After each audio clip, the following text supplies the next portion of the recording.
Thought some of you might enjoy seeing a hose getting crimped.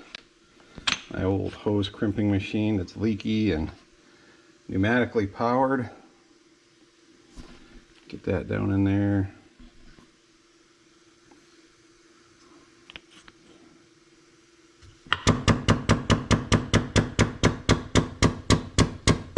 Technically pneumatic over hydraulic. There goes the air compressor. Goes hydraulic pressure, pushes that red piece up, pushes all those dies together to crimp it down.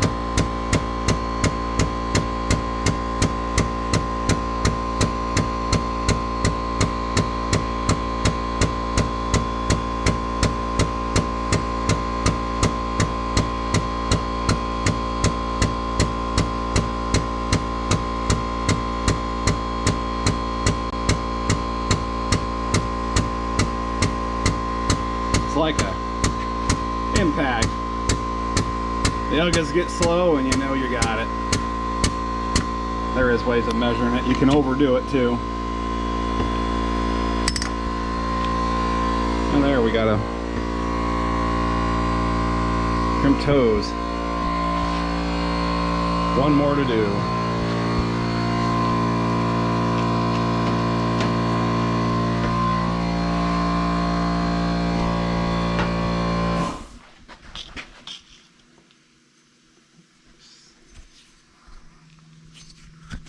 Light it on, make sure it's down in there all the way.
There we go. Make sure I let that all the way down because the seals leak on it. It doesn't leak if it's all the way down because the oil's all out. Another project to rebuild. In the meantime, it leaks. And there you go, hoses.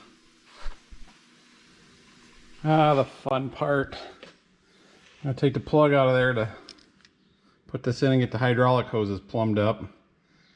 And you know there's just going to be at least some oil behind there and drip down.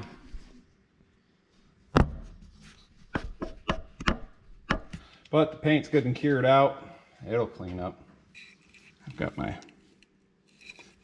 pipe all doped up and ready to go so that... Oh man, I tightened it up. Didn't want oil seeping out, I guess. There goes the paint.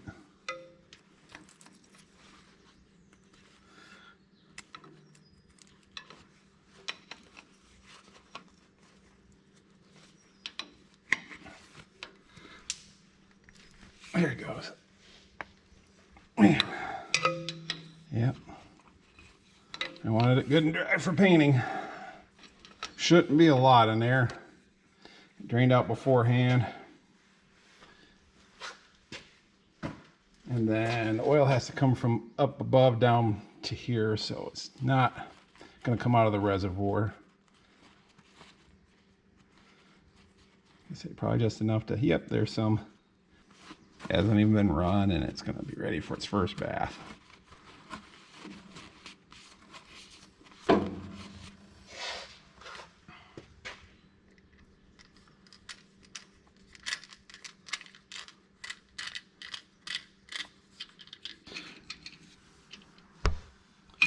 Originally, Oliver had a swivel end out here, and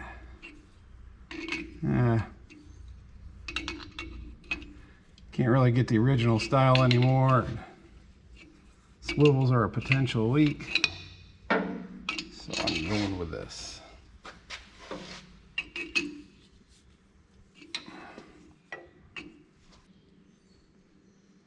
I think I like that right there. Guess I can stick a hose up in and see.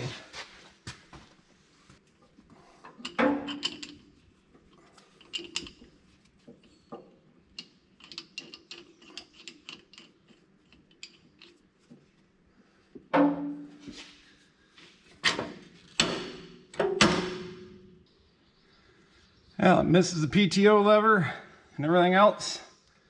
Comes back here to where I want to put it in a coupler. I think that's good.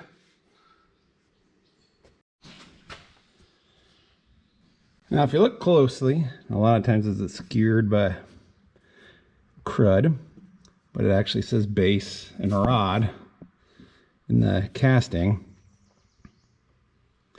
And I do believe it's the opposite on the other side. Yes, base is towards the rear and rod is towards the front. And I personally like to have the base end on top. Come on, spin. I put a swivel on you up front there. There we go.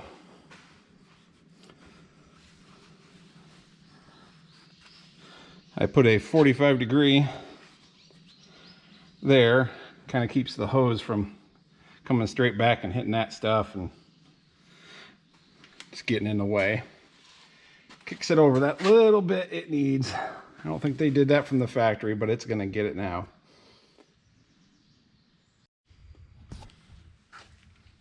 Originally, Oliver had just a little clip. Put a 1/4-inch bolt there, and the two little plates come in and catch this groove here to hold that in. And Maybaws have made these enhanced, you know, if you'd want to call them. Set that there.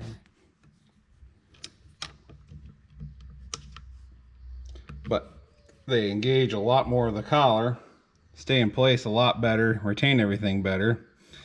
Must be, I knew I had some extras. I ordered some from them, got enough to do a couple tractors, and must have decided to paint them all green when I did it. So I guess these will get some purple paint on them before I put them on there. That's what I will use to retain these. Bolt hole here and another one down here. There's one side down.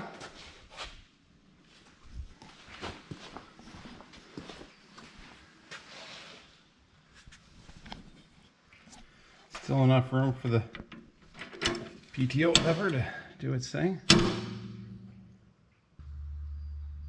Got the clips painted. Just gotta let them dry some. I didn't like how close the 45 was kicking that over towards the lift arm, so I took that out on the top one. There's room for that, but I left it in on the bottom one.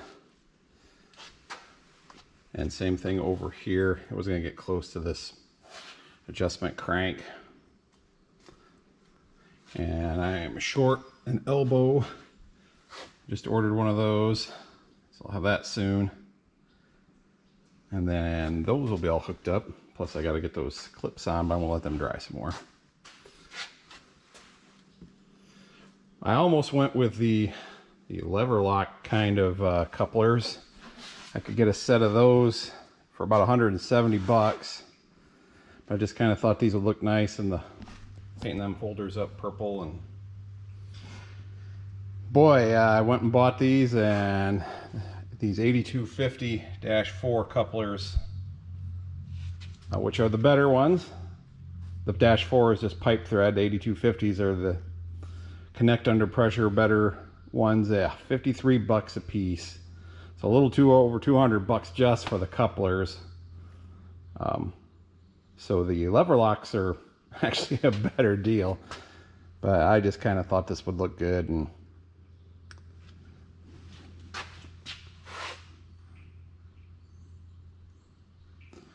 So I'm going to finish up wiring and get the flashers and the fenders. This was originally a single flasher tractor. There'd be a flasher inside behind here that ran off the same juice as this red tail light.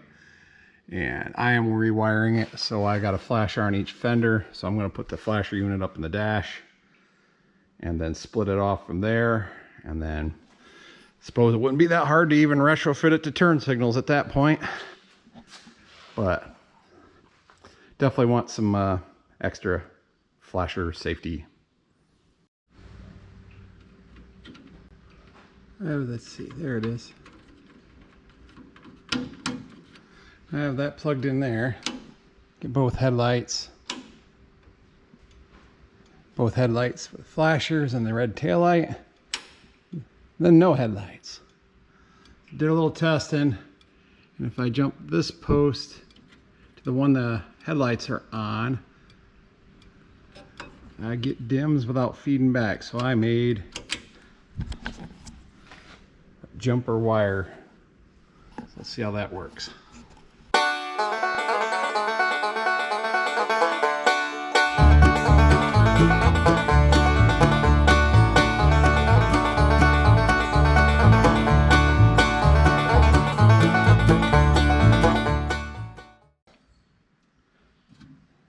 Cigarette lighter is installed. Let's see if this part here, it's got little teeth to dig in, if it got a ground. Yep, showing 12 volts on the old voltmeter.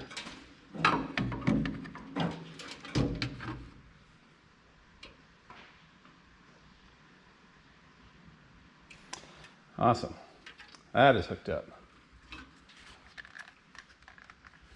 I think all the electrical is done. I just need to get that lower dash piece on down there. It's got the kill cable through it, shut off cable, and the hydropower lever comes up through there. I got a bushing that I hope is going to work. I got the clips in. It's actually a couple weeks later since I filmed the earlier part, so they've had time to dry. I'll go out and compare this to the 1655. You can see how they'll hold better. You can kind of see them in there. Just a couple of chunks of metal to don't hardly wrap around the coupler. That's what it was original. Here's a gratuitous shot of the 1655.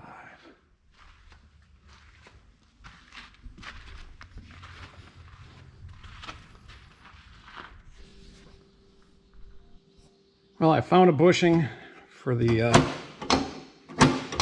hydropower lever. Took some searching to find something that made me happy. It would fit in the hole and all that good stuff. Found it on eBay. There's the part number. The hole there that the one for the purple tractor, hole's a little wallered out from running without one so long. Probably should have just used this panel. It's in better shape, but too late now. But here's one. Sits in there firm. So that's good. And then to retain it, I just have a push nut. They're commonly used on brake drums to hold the brake drum in place while you have the wheel off. It's a 1/2 inch push nut. It's a little bit of a tight fit to squeeze it down onto that. I just took a 3/4 inch deep well socket, supported the back side of the shoulder washer. They call it a shoulder washer. So I just supported this back side against something solid. Well, it's time for one of the tests. I'm going to start putting coolant in. We'll start with water so that if anything leaks, it's just water and not antifreeze. A little bit of a pro tip.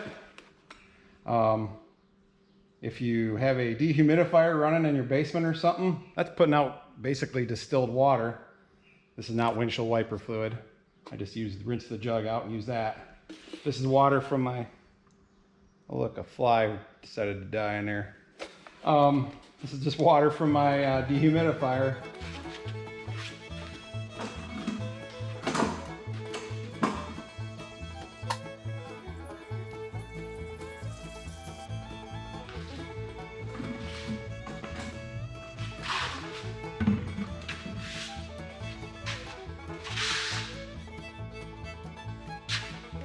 So far, so good.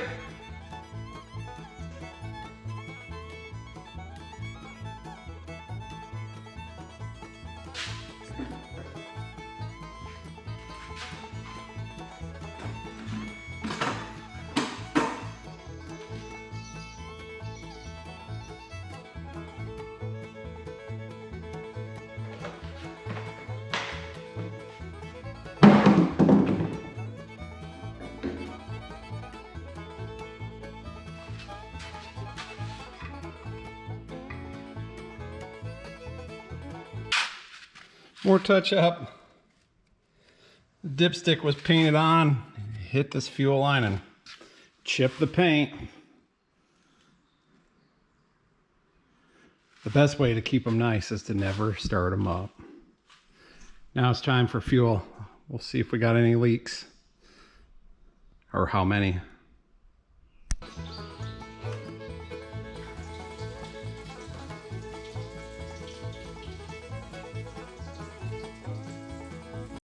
Now in the never dull moment category, must be in the process of cleaning up the tank. I cleaned it up, but there's some pinholes right here in the water trap, which shouldn't be a surprise. Didn't remember it leaking there before, but there's probably enough crud, and when I cleaned everything up, I didn't wire wheel this. I think I just tanked it, but it could be when I was wire wheeling I might have got a little hard on it, but looks like it's been patched there too. So anyways, gonna have to do something to stop that up before we get any farther. Getting the fuel drained out now. Looks like urethane paint handles fuel pretty good. Well, I got it cleaned up, and I'm gonna mix up some JB weld and patch that hole and let that sit overnight. Before I try putting any fuel in it again. Hopefully it works. JB weld applied. Now we wait. Day later and the JB weld's all hard. Let's put some fuel in it and see what happens.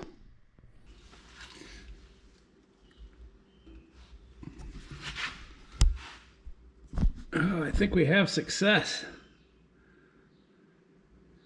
I'm not going to touch it up paint-wise today because it's a really humid day. It just never goes good to paint on humid days. There's plenty of time to touch that up later. I'll take other touch-up work to do. Alright, now here's the next test. Turn the fuel on and see where the next leak is.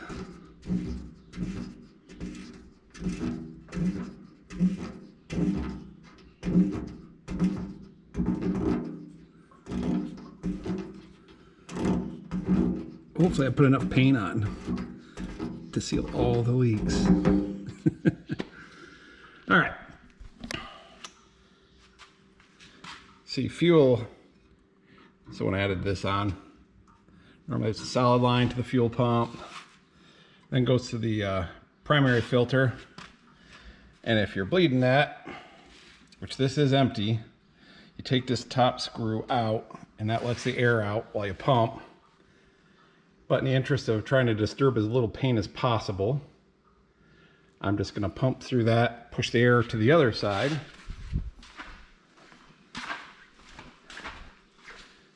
That was the only filter I was changing. This was this one was fresh when I did the injection pump right before I brought her, decided to paint it. And the injection lines haven't been opened. So hopefully I can just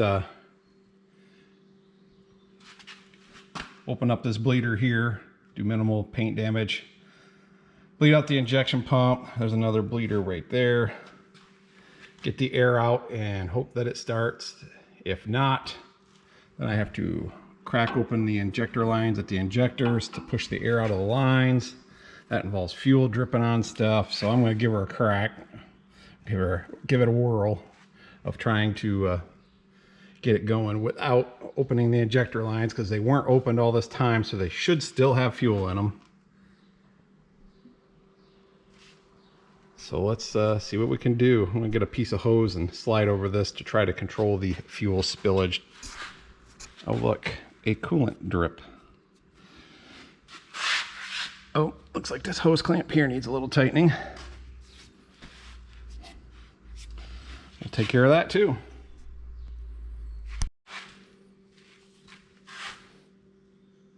Now a piece of anhydrous ammonia hose, that's 3/8. Fits right over there nice. I got that little bleeder screw loosened. And I know there's going to be some fuel at first till the air gets into here and works its way through. So I've got a bucket to catch it. The nice thing is once it gets...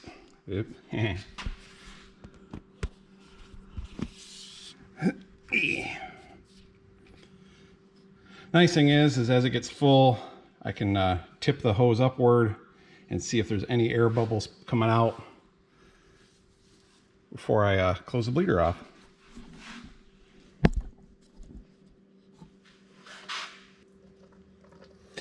You can see the air bubbles in there.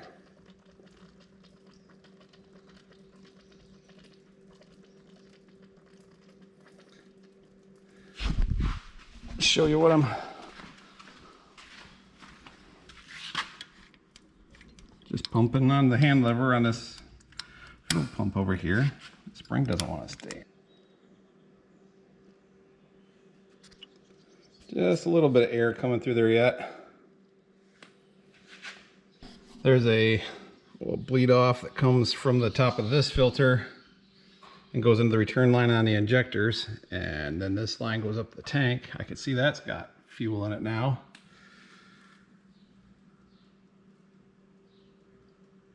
Which is good. Looks like I'm not getting any leaks at my injector returns, which I put new seals on those. There. I think I will try it that way before I try any more bleeding. The less paint I can disturb, the better. Now I just need to get a battery, a proper battery. I robbed one out of another tractor just to get electrical stuff hooked up and tested. But that wasn't a big enough battery. I just need to run to town and get one. Because I think she's ready to fire up.